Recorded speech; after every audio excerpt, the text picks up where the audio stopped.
Coming up on the Sports Desk, we're going to the parade. We'll show you how West High School honored their state champs in style.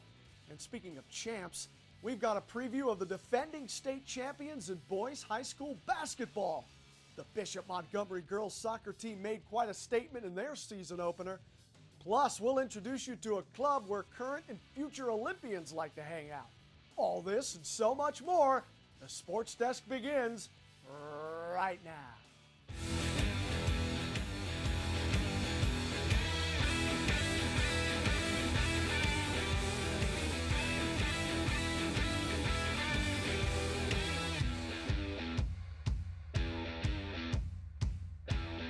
Welcome, everyone, to the only sports show designed with the Torrance sports fan in mind, or as the party people like to say, the desk. I am your host, AJ Vittone. Thank you so much for joining us. And before we celebrate with our friends at West High School, let's celebrate this thing called social media. Don't forget to show us some love on Facebook, Twitter, and Instagram. Share your videos, photos, recipes for pasta with pesto, and more importantly, your story ideas. And remember to use the hashtag TheSportsDeskTV when posting. This has to be hands down the coolest thing I've ever seen in all my years of covering high school sports. And I've been covering high school sports since William Jefferson Clinton was president. Let's put it this way. If I'm the Los Angeles Dodgers right now, I am so jealous. After all, they could have had one of these last month. The LA Kings, as you know, had a couple of these in 2014 and 2012. The Lakers have had a bunch of them, the last of which took place in 2009 and 2010. And now you can add the West Torrance High School boys cross country team to this list. It's a list of teams that celebrated their championships with a ticker tape victory parade. And how cool is this? School was canceled for more than an hour so West High students could line the streets and cheer on the school's first state championship. Sports Desk reporter Anthony Scott has more on the celebration to end all celebrations. We feel like we've been counted out too many times, and we think that the third time's the charm, and this year's going to be the year. Ike Tamanaha was absolutely correct when he said that the West High boys cross country team would win the state championship. The Warriors won the state title by a record 105 points, and now it's time to celebrate. I've never been so happy for a group of boys. The last 2 years, it's been like a funeral afterwards, taking third and second when you're favored. So to finally come through and get up there, it was a really nice feeling. You can't explain the feeling. We all just crossed the line. We're tired like we usually are, but we're just more aware. We're looking for our teammates, trying to figure out how we did, and we turned around and we saw our fifth guy, and we all just started jumping around and screaming. Right at the beginning of the second mile, we realized we had it in the bag, and once that finish line was there, it's amazing because you know you did it. This is West High's first state championship in any sport, and cross-country coach Jason Druin went all out and got a parade for these kids. 3 years ago, I promised the guys a parade if they won, and they didn't win. So next year's group said, can we get a parade? I said, heck yeah. And this year they said, we're getting the parade. And I was like, how are we going to do it? So I set up a GoFundMe page. We raised $5,000 in 48 hours. We put this thing all together within 3 days with the help of a whole bunch of people and a wonderful administration that supports us. We all know Coach Druden, he's a crazy guy, has these crazy ideas. And sometimes he just like spitballing ideas. So when he said parade, I took it with a little bit of grain of salt. But then he said we booked the double-decker bus, we had a GoFundMe, we're getting the police, the band, the cheerleaders. I was like, okay, this is real. And I could imagine, because you have to know the coach to imagine it all. But yes, it was spectacular. A CIF ring is great, and you'll have it for life. But a memory like this no one else does it. Right. I mean, everybody knows about the football games. Every single Friday. It's relieving to finally get some recognition for the sport we do. And personally, I believe this is one of the hardest sports you will ever do. So it's nice. It's definitely a relief. I don't miss many classes, but this one I'm going to miss. You don't replace these guys. People say, oh, you can reload. You can't reload this. This is a once-in-a-lifetime for me class that came in. They stuck it out, and God, I couldn't be happier.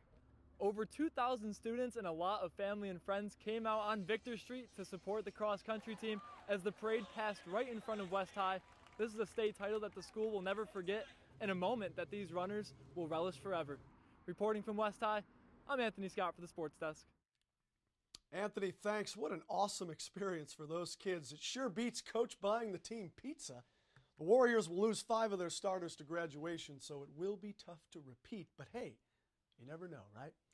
And speaking of repeating as state champs, that's exactly what the Bishop Montgomery High School boys basketball team hopes to do. The Knights were one of the best teams in the country last season, and even though they lost a couple of players to graduation, not much has changed. As you can imagine, there's plenty of excitement heading into this season, and that's to be expected. After all, this team is good, real good. Sports Desk reporter Cedric Welton explains. We're here at the home of the defending CIF State Championship Bishop Montgomery Knights, and as you can imagine, the target is on their back this season. Here's what they'll have to do to repeat as champions. We talk about we're not defending a state championship, we're pursuing another state championship.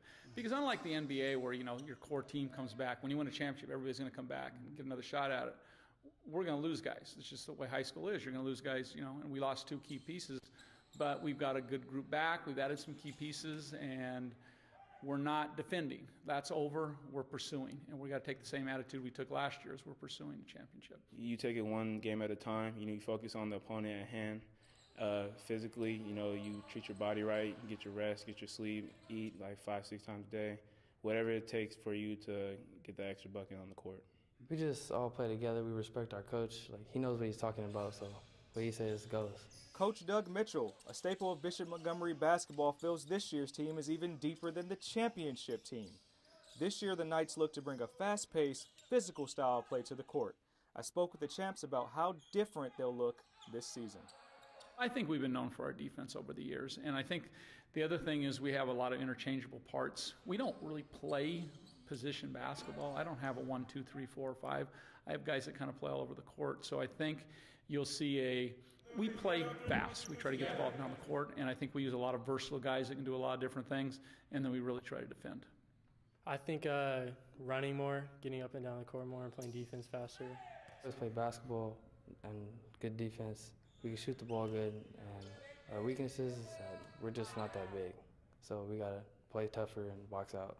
I'm not really focused on anything different. You know, I'm playing team ball. I'm just trying to just get my team better, you know, and get us ready for a league, then playoffs, and then state. You know, there's really nothing really different. You know, we still play our team defense. We still play, we move the ball and share the ball and play as a team. With the championship banner and 3 returning starters, the Knights will be an exciting team to watch. Of course, being a great team means there's others gunning for you.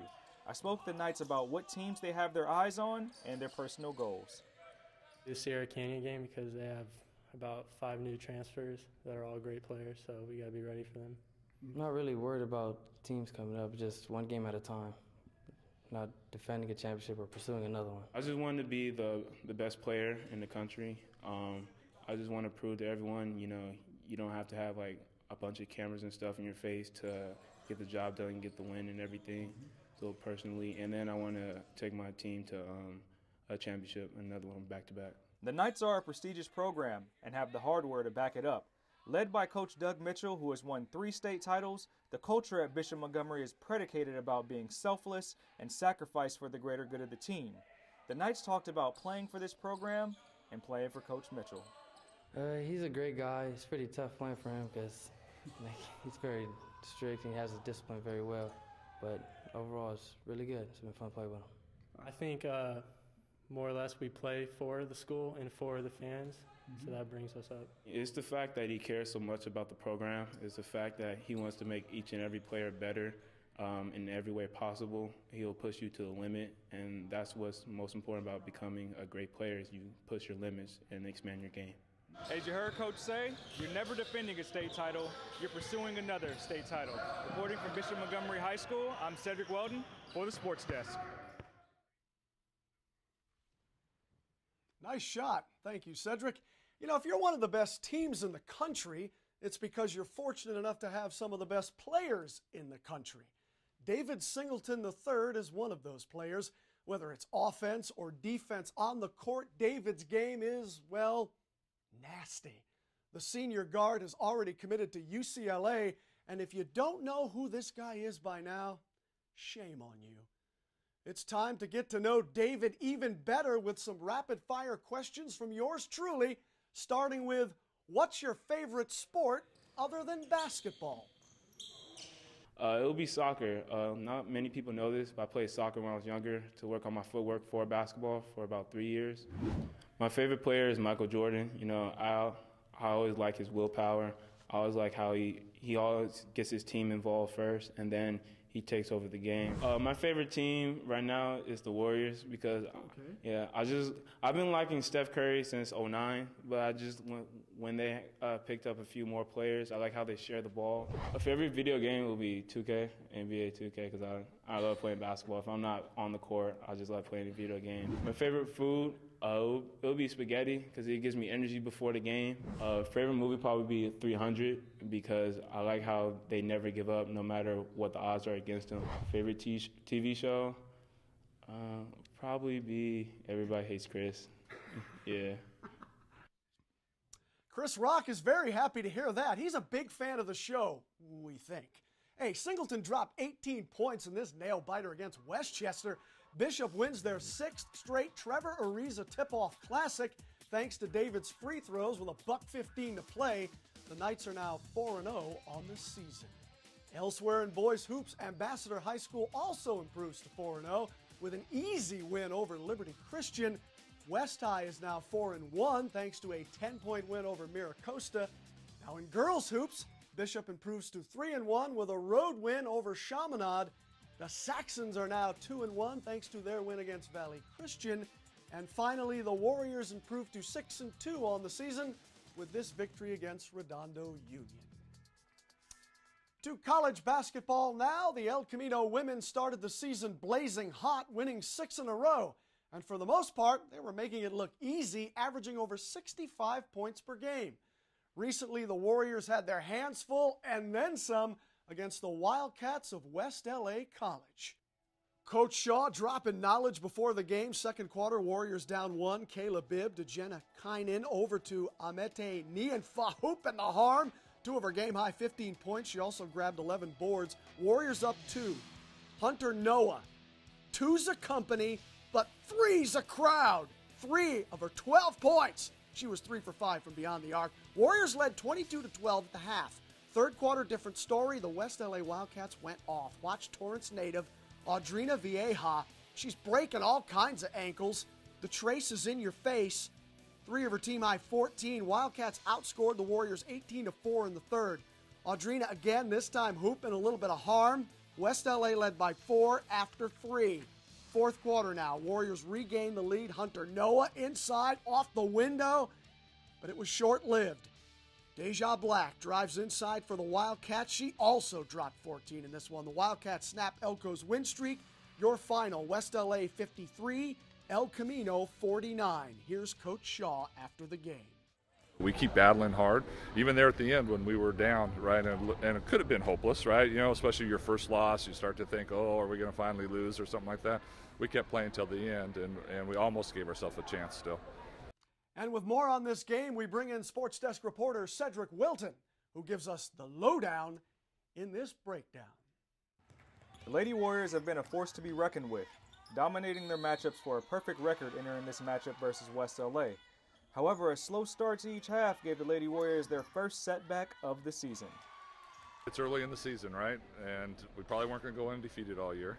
So you've got to take advantage of the opportunities in the preseason to learn and get better from wins as well as losses. You know, so it's our first loss, and sometimes you learn more from your team after a loss than you do from a win. So we'll find out a little bit more about ourselves after tonight. After the game, we were disappointed in ourselves because we knew that we could have done better.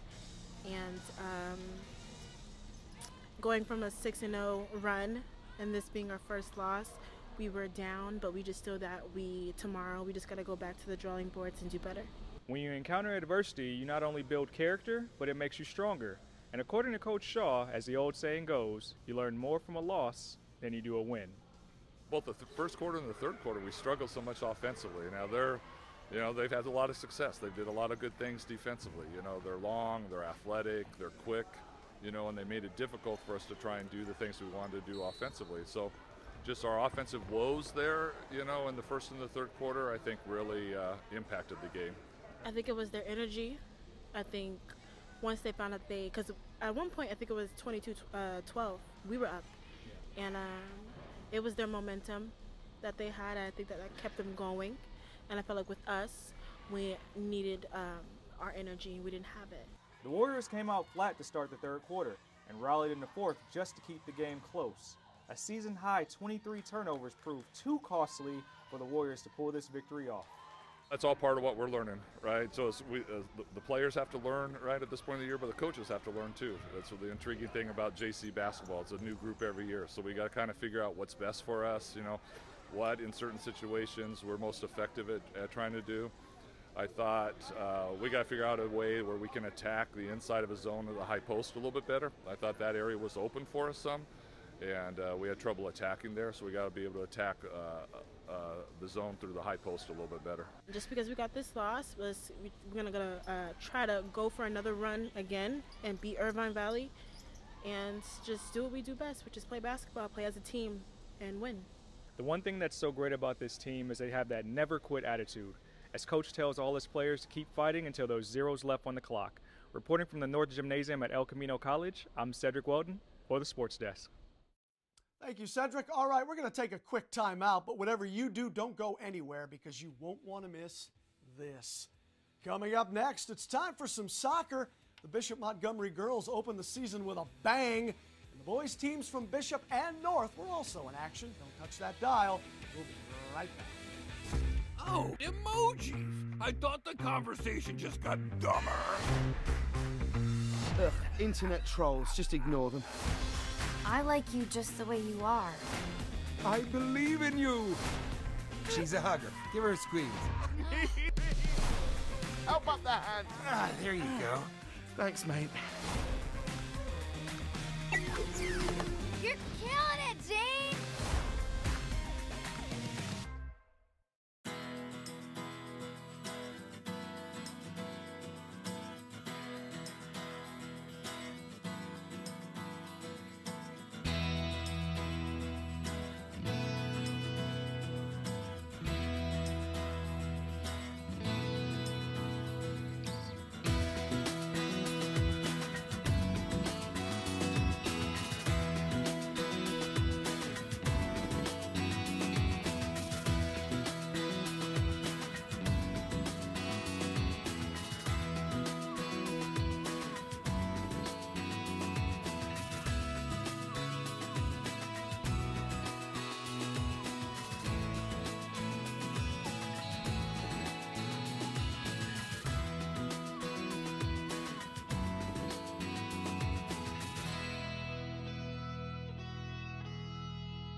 Welcome back, everyone. Remember to follow us on social media, Twitter, Instagram, Facebook, etc. Share your story ideas, post your photos and videos. We want to hear from you, Torrance. After all, this is your show, so be sure to get involved. All right, there are many ways to start a season, and then there's what the Bishop Montgomery girls soccer team did recently. Talk about making a statement. These ladies weren't messing around in their season opener. Knights entertaining the Cougars of Hawthorne High. Knights getting ready for what would be an offensive explosion. Already up 3-0 in the first. Breakaway opportunity here for the Knights. Watch Bianca Rojas. She kicks it over the outstretched hand of the goalkeeper. It's now 4-0 Knights. We move to the second half now. Keep your eye on Shelby Bach in the left-hand corner of your screen. She gets tripped, falls down, gets back up, and then dekes the goalie and goes 5-hole on her. Check this out. Whoops! That's sweet. Right through the wickets, baby. Let's watch it again in slow motion. Oh, yeah, that is fancy. We also have fancy equipment here. Knights up 5 now. Minutes later, Bianca Rojas again. Bianca's second goal of the game. End of the game now. It's Camille Petroni. She gets on the board. Why not? Knights win their season opener easily by the final of 8 to Goose Egg. The boys soccer team at Bishop Montgomery opened their season on the road with a 3-0 loss to Crossroads. The Knights were trying to bounce back with a win in their home opener. Bishop playing host to Gardena. Early in the first, no score. Check out Knights midfielder Marcus Rod right there getting crazy with the cheese whiz. Sick footwork. He boots it in the goal there, but it gets gobbled up. Not enough mustard on that one. We're still scoreless. Minutes later, free kick opportunity here for Andrew Huerta. Close. Ready? But no cigar. We're still tied at Goose Egg. Nice shot. It would stay that way until the second half. Corner kick opportunity now. Esteban Rivera, the boot. Ryan Simone, that's using your head. Marcus Rod assisted on the play. Bishop scratches first. It's now 1-0 Knights. Bishop goalkeeper Neil Draves finished with 4 saves. That rhymes. Knights win it 1-0. They're now 1-1 on the season. The Saxons of North High opened their season at home with a 2-2 tie against Santa Monica.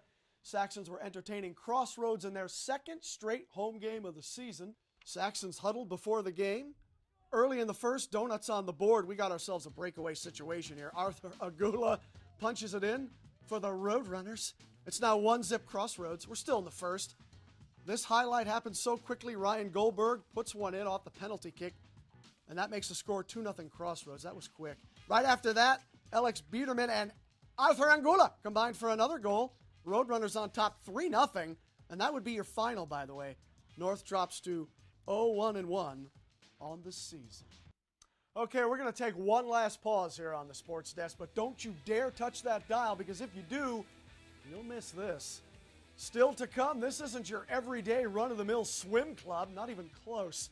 We're going to show you why Swim Torrance is doing laps around the competition. You're watching the Sports Desk. Tell a friend. Don't stop there. Tell all your friends. We'll be right back.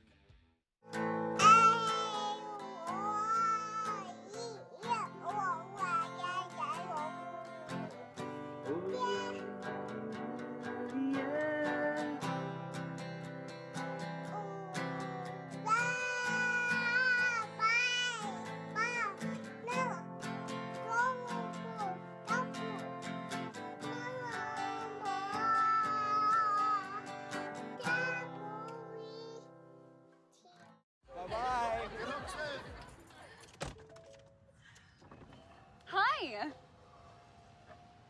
Hoping for a crisp breeze to help keep you alert. Oh, he took a sip of water too. That'll probably help. You were probably gonna turn down the radio too, so you could focus, right? Probably okay isn't okay. Right? If you see a warning sign, stop and call a cab, a car, or a friend. I think the water line is what really drove it home. I blew on him.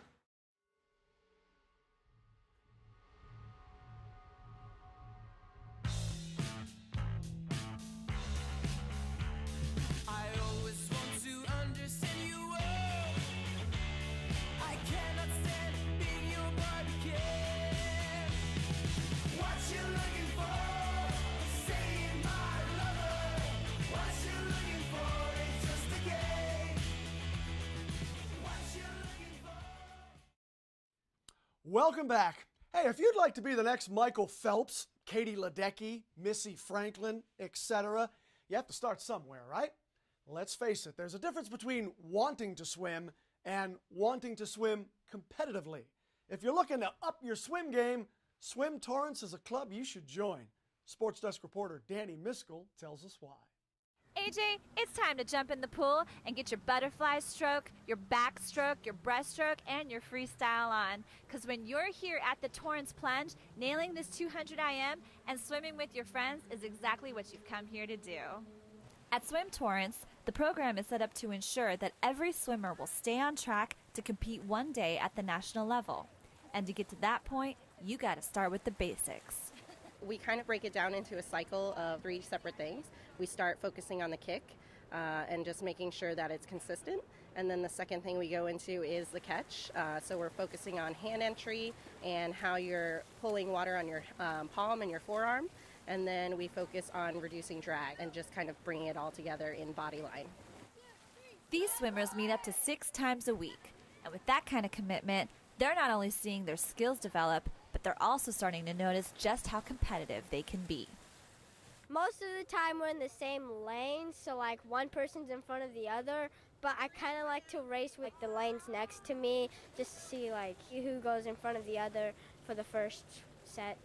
At the pre-competition level, the training is not only designed to make the kids work harder, but to also make them think about those long-term goals. Being on the swim team is fun, and I like working on my technique because I want to try out for the Olympic swimming. We want them to continue to grow and be their best when they're getting ready to go to college swimming. And that is our ultimate goal for our program, is to have our swimmers go on to college swimming. When you're able to do all 4 strokes for 50 yards and start from the launching block and do flip turns, you're now ready to try out for the competition teams. And right now, they're prepping for a meet coming up at Golden West College. Our main focus of today was a pace set, where we were getting our 200 pace. We did some stuff off the blocks. We did like our best stroke. I did backstroke, breaststroke, fly, back breast for the 3 rounds that we did. Right now we're in our meet prep phase, so we're starting to lay off the yards, but we're increasing the intensity. We're basically letting our muscles breathe. We're still doing lots of technique work and lots of blast work, just to make sure that we're getting ready and getting our heart rate up for the meet. The upcoming meet will serve as a crucial halfway point to show the swimmers how much they've improved since September. Coach Zarate is also expecting a new milestone for the club.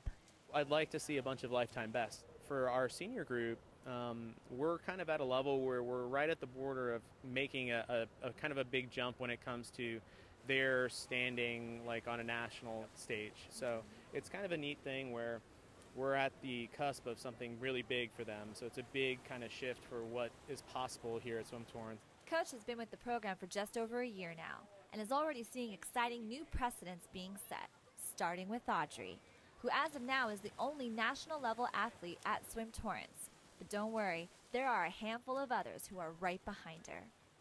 When we talk about culture and building something, we want to be a team that's represented on a national scale, but we need that first person. And then once that first person gets there, then it makes it possible for our team. It becomes more of a realistic goal. And so if they make it, then all of a sudden our younger athletes see that and it becomes more possible. The swimmers are really looking forward to competing next weekend in Huntington Beach at the Winter Age Group Championship meet. And if you are interested in swimming here at this program, you can go ahead and visit Swim Torrance's website to find out more information. They will be having tryouts again this spring. Reporting from the Torrance Plunge, I'm Danny Miskell for the Sports Desk. Thank you, Danny. Next time, you got to jump in the pool. All right, Swim Torrance is a 501c3 nonprofit organization, and for more information and to learn how to join, you can call them directly at 424-337-1881 or send an email to swimtorrancehc@gmail.com. Okay, that does it for this week's edition of the Sports Desk. Thank you so much for joining us. As always, we appreciate your support. My name is AJ Vittone, and I've seen, heard, and said enough for 1 week. We'll continue this conversation again next week, I promise.